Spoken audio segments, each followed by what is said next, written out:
આપ સર્વોને હેતપૂર્વક જય શ્રી સ્વામિનારાયણ। આજની સત્સંગ કથા વાર્તા નિજ મંદિર સાવરકુંડલા પવિત્ર ચાતુર્માસ વિશેષ।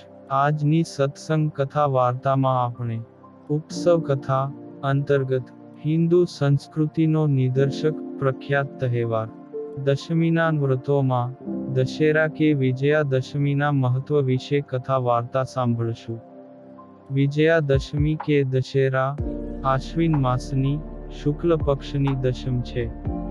શાસ્ત્રીય વિધિ અનુસાર નવમીના યોગવાળી દશમે હેમાદ્રી અનુસાર મધ્યાહન પછી અપરાજિતા દિશા એટલે કે ઈશાનમાં અપરાજિતા દેવીની સ્થાપના કરવામાં આવે ને પૂજન અર્ચન થાય છે।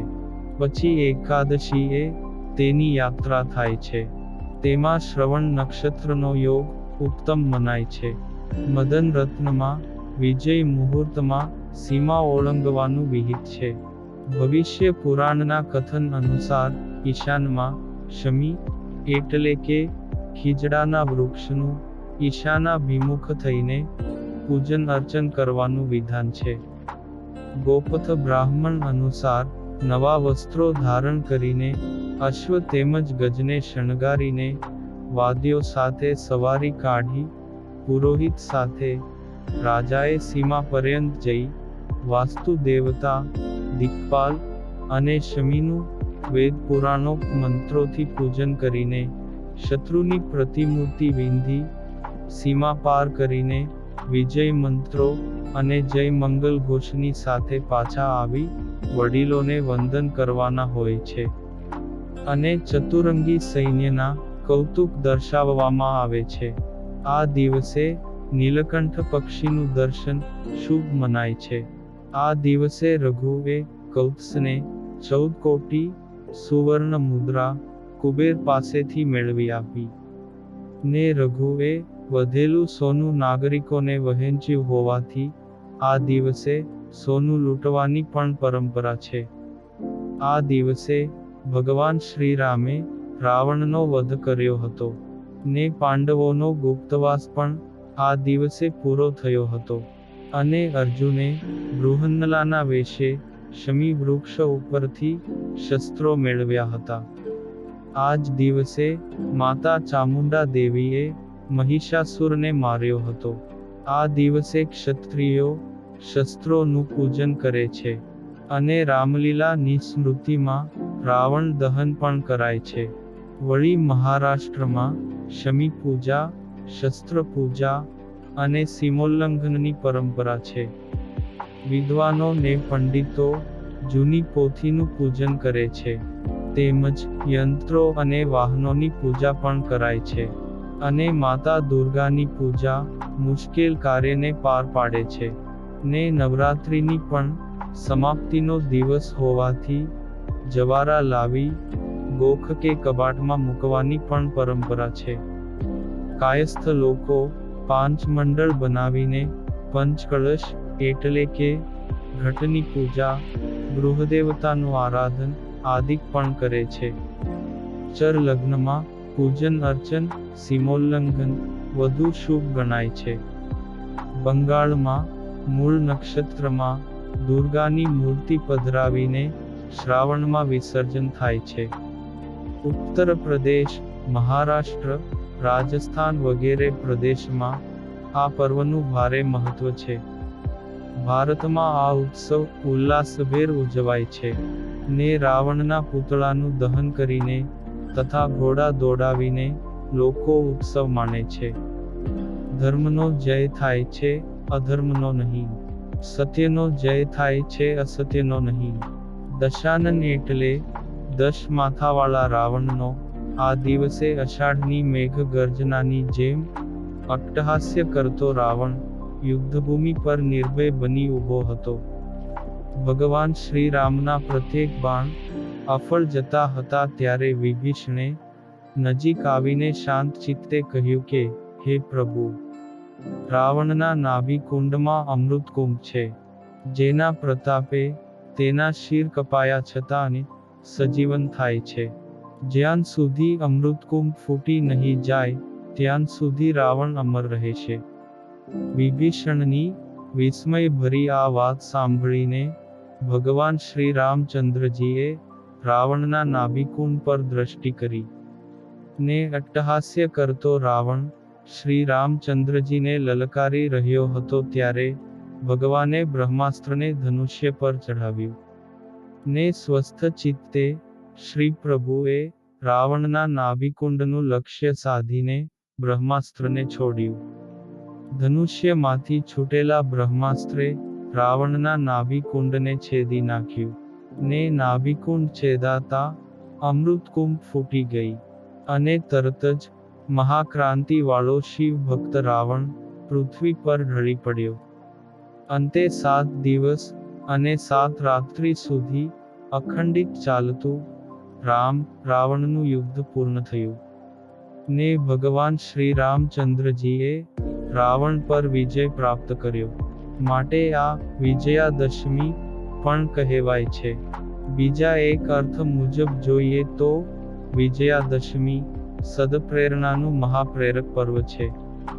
માનવીની અંદર રહેલા 10 પ્રકારના આસુરી તત્વો જેવા કે કામ, ક્રોધ, લોભ, મોહ, મદ, મત્સર, આશા, તૃષ્ણા, અહંકાર, ઈર્ષ્યા, આ આસુરી તત્વો પર વિજય મેળવવાની એક પ્રેરણા આ પ્રેરક પર્વ આપણ સર્વેને આપે છે. આપણા મનમાં રહેલા આસુરી તત્વોને જો આપણે જ ભગવત કૃપાથી નાશ કરીએ તો જીવનમાં ખરા અર્થમાં વિજયાદશમી ઉજવાય. વળી સદીઓથી આપણે ત્યાં ગામોગામ અને શહેરે શહેરમાં રાવણનું દહન કરવામાં આવે છતાં જાણે રાવણનો નાશ જ થતો ન હોય તેવું લાગી રહ્યું છે.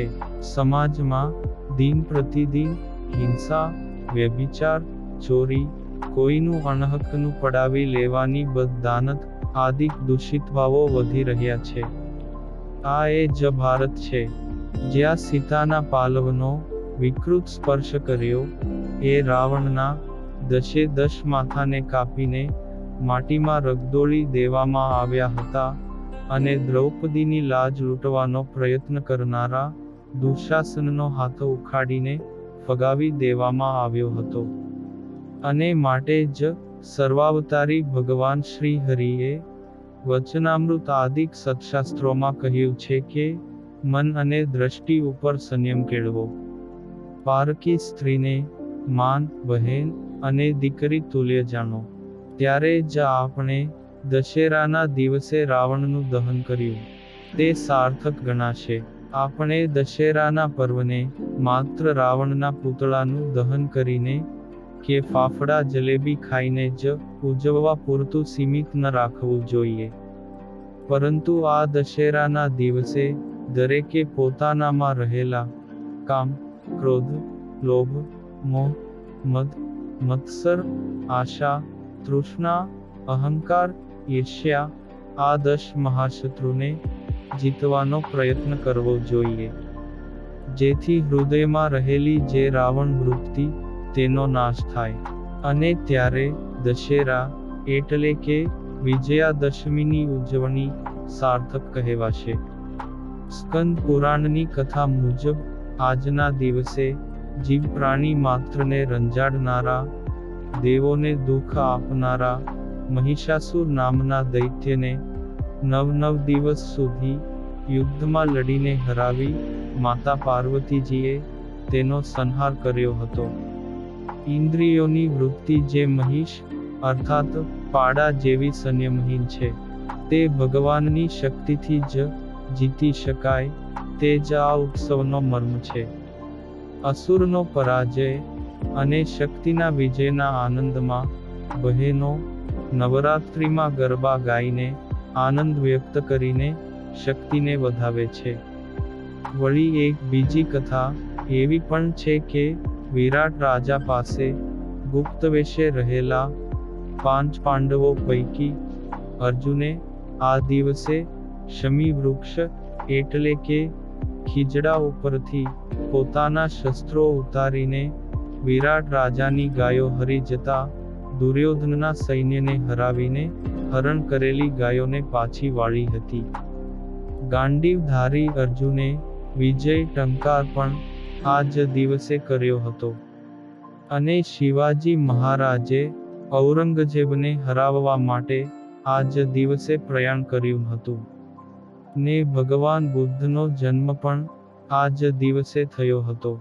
આવી અનેક પૌરાણિક કથાઓની સ્મૃતિ કરાવતો આ ઉત્સવ બાહ્ય તથા આંતરિક વિજયનો આનંદ મનાવવાનો દિવસ છે. આ દિવસે શસ્ત્રો અને વાહનોની પૂજા કરવામાં આવે છે, જેથી આ ઉત્સવ ભારતને દિગ્વિજયી થવાનો સંદેશ આપે છે. શસ્ત્રોની પૂજા દ્વારા આ ઉત્સવ સ્વવિજયી થવાનો પણ સંદેશ આપે છે. વળી આ દિવસે લોકો અનેક નવા કાર્યનો પ્રારંભ પણ કરે છે, જેમાં ચોઘડિયું જોવાની પણ જરૂર રહેતી નથી. આ દશેરાના દિવસે શમી પૂજન કરવામાં આવે છે. આ શમીપૂજન કરવાનો શાસ્ત્રોક્ત એવો હેતુ જાણવા મળે છે કે વિશ્વામિત્ર ઋષિનો શિષ્ય કૌત્સ ગુરુ દક્ષિણા માટે ધન લેવા રઘુરાજા પાસે ગયો. ત્યારે રઘુરાજાએ વિશ્વજીત યજ્ઞ માટે પોતાની બધી જ સંપત્તિનું દાન કરી દીધેલું, અને પોતે માટીના પાત્રમાં જમતા હતા. પરંતુ કૌત્સને ખાલી હાથે જવું ન પડે, તેથી રઘુરાજાએ આ દશેરાના દિવસે કુબેર ઉપર ચડાઈ કરી. ત્યારે કુબેરે યુદ્ધમાન હારીને શમી વૃક્ષ ઉપર 14 કરોડ સોનામહોરો વરસાવી. ને કૌત્સે તે ધન ગુરુને દક્ષિણામાં સમર્પિત કર્યું હતું, અને ગુરુએ તે ધન ગરીબોને વહેંચી દીધું હતું. આ પછી શમી વૃક્ષના પાન સુવર્ણ તુલ્ય ગણાયા. ને આમ શમીએ ધન આપ્યું, તેથી લોકો શમી પૂજન કરે છે. શ્રી સ્વામિનારાયણ ભગવાને આ દશેરાના પર્વને ઉજવીને અનેક લીલા ચરિત્રો કરી ભક્તજનોને સુખ આપ્યું હતું. આ દિવસે અશ્વદોડની સ્પર્ધાઓ પણ ભગવાન શ્રી હરિ કાઠી ભક્તો સાથે કરી. ને અશ્વારોહણ લીલાની સ્મૃતિ પોતાના ભક્તોને આપતા હતા. માનવીની સાહજિક ભાવના છે કે દરેક ક્ષેત્રમાં મારો વિજય થાવ. આવી વિજયની ભાવના સૃષ્ટિ જેટલી પુરાણી છે.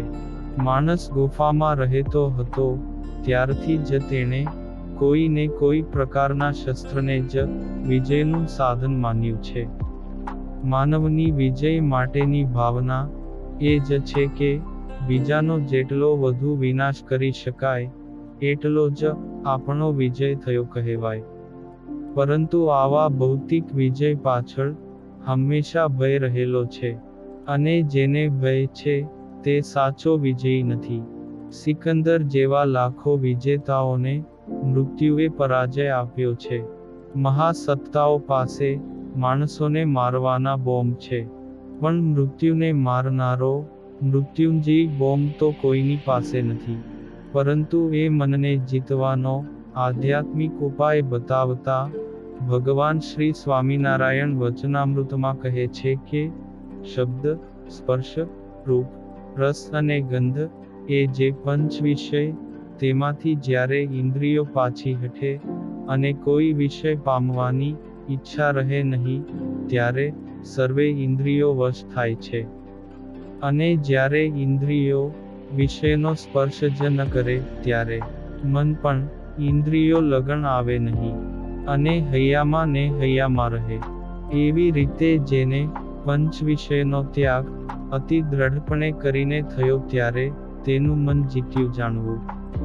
વળી ભગવાન શ્રી હરિએ મનની સાથે લડાઈ લેવાની વિગત સમજાવી છે.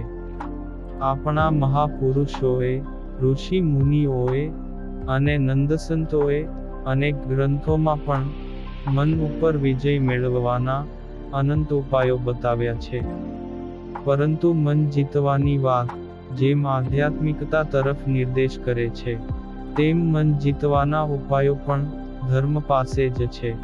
અર્જુનને ગાંડીવનું બળ નહીં, પણ ધર્મના ધારક એવા ભગવાન શ્રી કૃષ્ણનું બળ હતું. તેમજ શ્રીમદ ભગવદ ગીતા પણ કહે છે કે યત્ર યોગેશ્વર કૃષ્ણો યત્ર પાર્થો ધનુર્ધરઃ તત્ર શ્રી વિજયો ભૂતિ ધ્રુવા નીતિર્મતિર્મ. આ શ્લોકનો અર્થ એ છે કે જ્યાં યોગેશ્વર શ્રી કૃષ્ણ છે અને જ્યાં ધનુર્ધારી અર્જુન છે ત્યાં જ લક્ષ્મી ને વિજય છે. અને તેથી જ અર્જુને નારાયણી સેના ન માગતા ભગવાન શ્રી કૃષ્ણને માગ્યા હતા, તો તેનો વિજય થયો. એક વખત શ્રીજી મહારાજે ગઢડામાં સંતો ભક્તોને પ્રશ્ન કર્યો કે રામાવતારની અંદર તો રાવણને માર્યો, સાગર ઉપર સેતુ બાંધ્યો અને અનેક અસુરોનો સંહાર કર્યો, એટલે ભગવાન મર્યાદા પુરુષોત્તમ રામ કહેવાયા.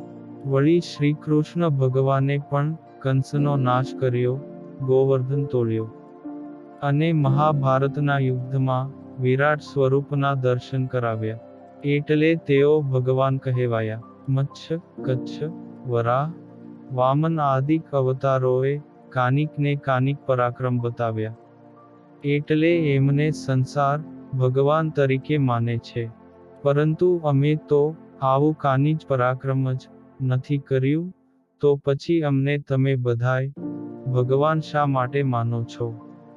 ત્યારે સંતોએ બે હાથ જોડીને બહુ સરસ ઉત્તર આપ્યો કે હે મહારાજ, રામ અવતારમાં માત્ર રાવણ માર્યો, કૃષ્ણાવતારમાં એક કંસને માર્યો, પરંતુ જે રાવણમાં રાવણત્વ હતું ને જે અંતઃશત્રુના કારણે એ વ્યક્તિ રાવણ કે કંસ બન્યો હતો, એ અંતઃશત્રુને કારણે જે આસુરી બીજ હતું તે નાશ થયું ન હતું. માત્ર રાવણ કે કંસ નામની વ્યક્તિનો નાશ કર્યો હતો, પણ તેમાં રહેલા રાવણ કે કંસ વૃત્તિનો નાશ કર્યો ન હતો.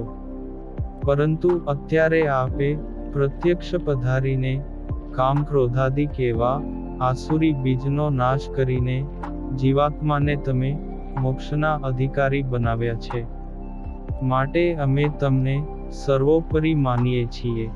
માટે જ વાસના ઉપર વિજય મેળવવા પંચવર્તમાન યુક્ત સાચા બ્રહ્મનિષ્ઠ સંતોનો સમાગમ જ કલ્યાણકારી નીવડે છે.